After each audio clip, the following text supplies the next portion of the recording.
So for me, it's a real honour and privilege to be here speaking to you all tonight in celebration and recognition of the Maldon Mud Race. It was almost 2 decades ago when I first took part. Back then, those taking part were definitely made from hardier stock. The races were typically held in the winter. And I remember looking around and thinking to myself, why is everyone wearing a wetsuit? I found out very quickly. In those years, like everyone else, I would wear a costume.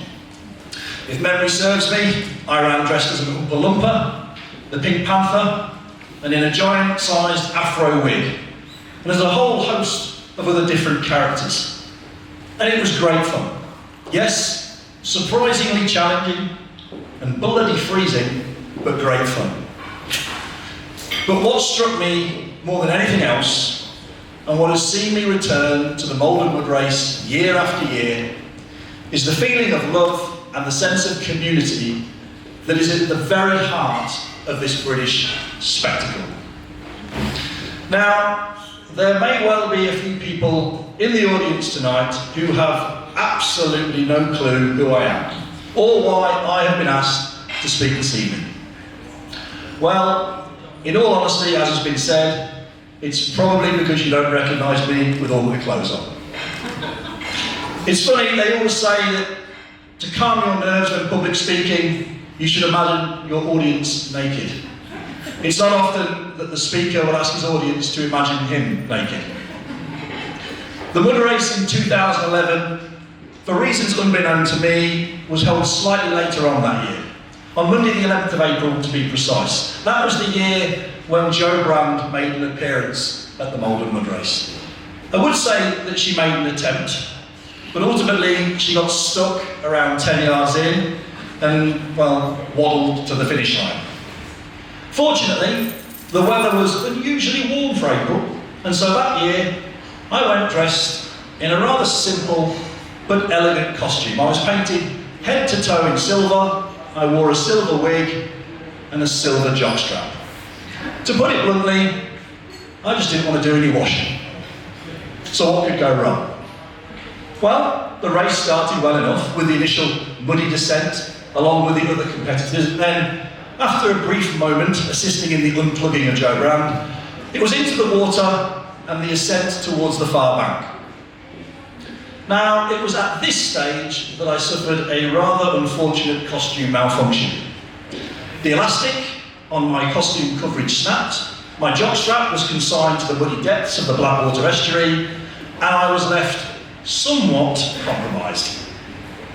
Now, my father always said, if you can't stand out, then blend in. And in many ways, I guess I've managed both. Using the mud to cover my unmentionables, I completed the mud race in an outfit made just of mud, and crossed the finish line with my dignity just about intact, and arguably, more importantly, no police caution. At the finish line, the reception I received was memorable, to say the least.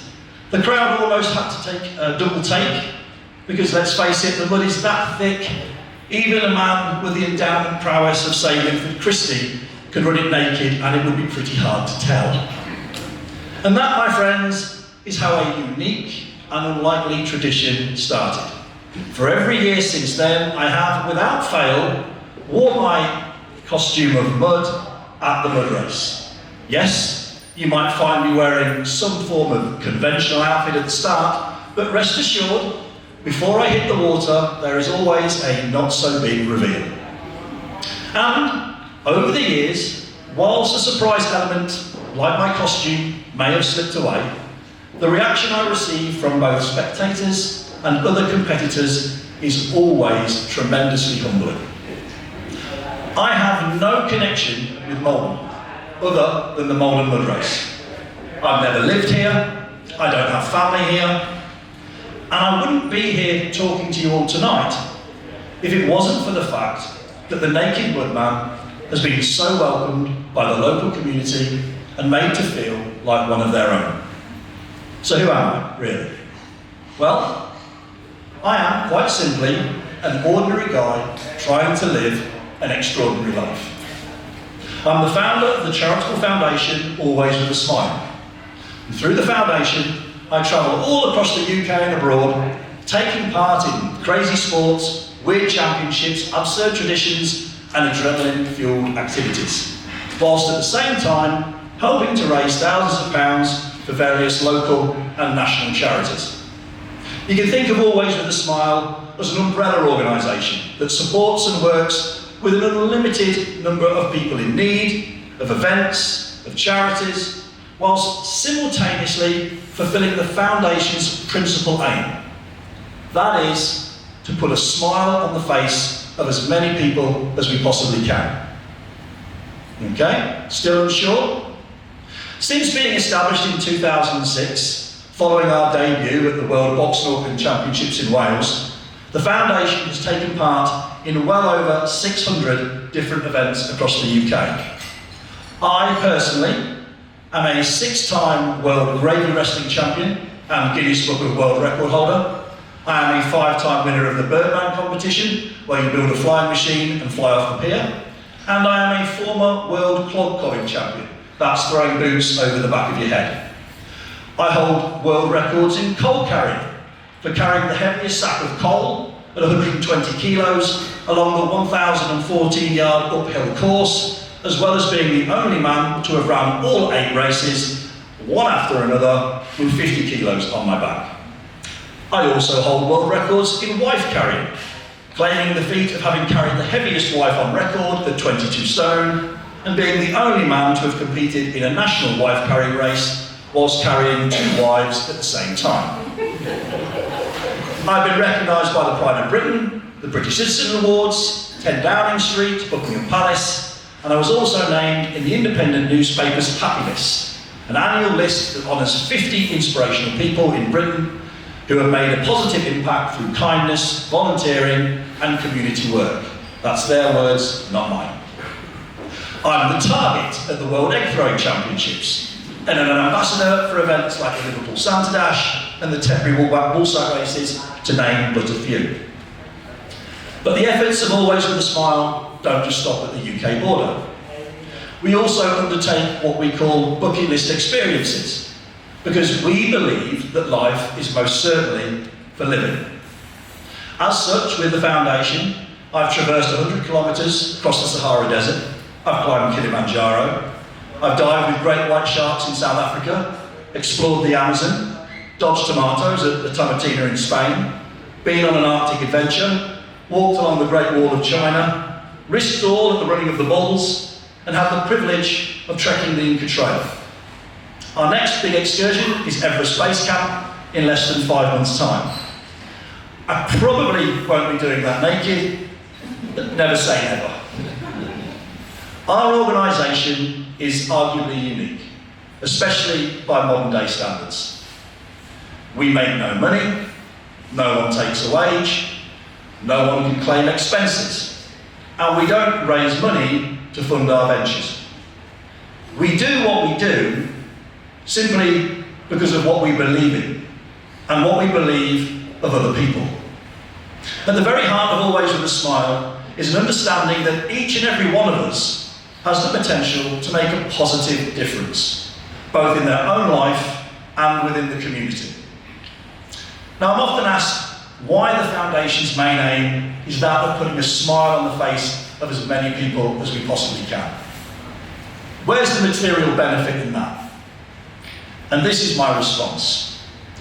To make a difference in this world, you have to start with yourself. As an individual, you need to recognise that you and you alone are responsible for your own happiness. Yes, life is hard. Life is full of suffering, but it's that very suffering that gives life meaning. And it's how we respond to such hardship which makes us who we are. It's what defines us as people. And make no mistake, how we respond is a choice. When life knocks you back, which it will, time and time again, what are you going to do? Certainly, you can allow yourself to become bitter and angry, to be full of resentment, but is that really how anyone would wish to go through life.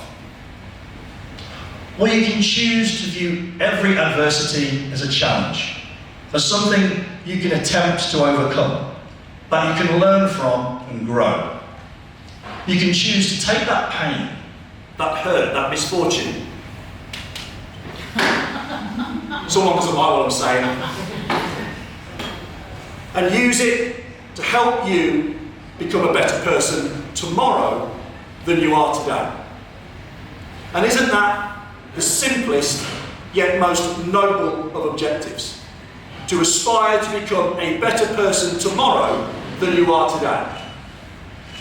And so, with that mindset, you can go out into the world and face the difficulties that will inevitably occur.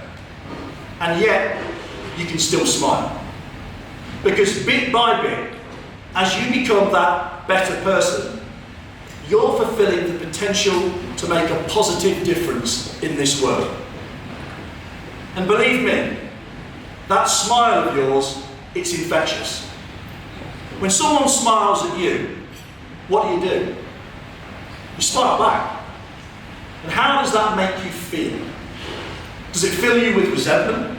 No. It lifts you up inside. Now imagine a world where everyone tried to put a smile on the face of everybody else. In that world, we wouldn't need more than 170,000 registered charities in the UK alone. Charity would take care of itself. And here's the thing. When you take responsibility for your own happiness, you realise very quickly that focusing on yourself as the most important thing in the world will bring you nothing but misery.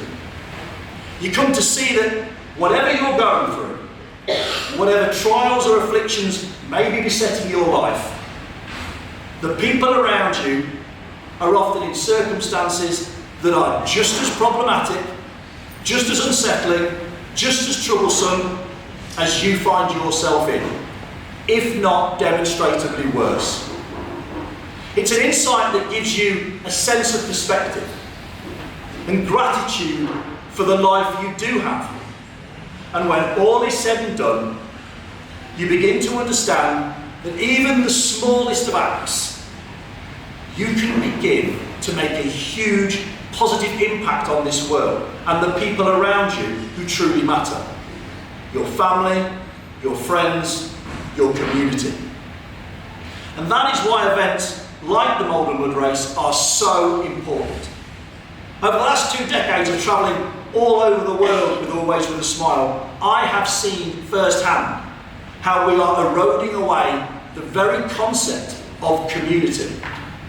And it is utterly catastrophic for our society.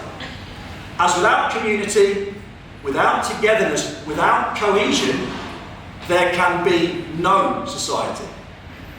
Every year when I cross the finish line, and in every interview I give prior to the mud race, I try to champion those people who give up their time, day after day, week after week, year after year, to help stage this fantastic event. Because I honestly don't think enough praise can be given to those who work tirelessly to bring this wonderful community together. Your efforts mean so much, both to the charities here tonight that the Mud Race supports and to those in the community. And I can say without any doubt that the Maldon Mud Race is a filthy yet shining example to the rest of the UK of the value of community and what can be achieved. But what do I know? I bet I've had a life full of sunshine and rainbows. I don't really know hardship, I don't understand loss, I've probably never experienced pain. The truth is, in our own way, we all have, and we all will. And that's why we need to pull together. That's why community was so vital in days gone by. That's why community is so important today, and that's why community needs to be at the heart of life going forward.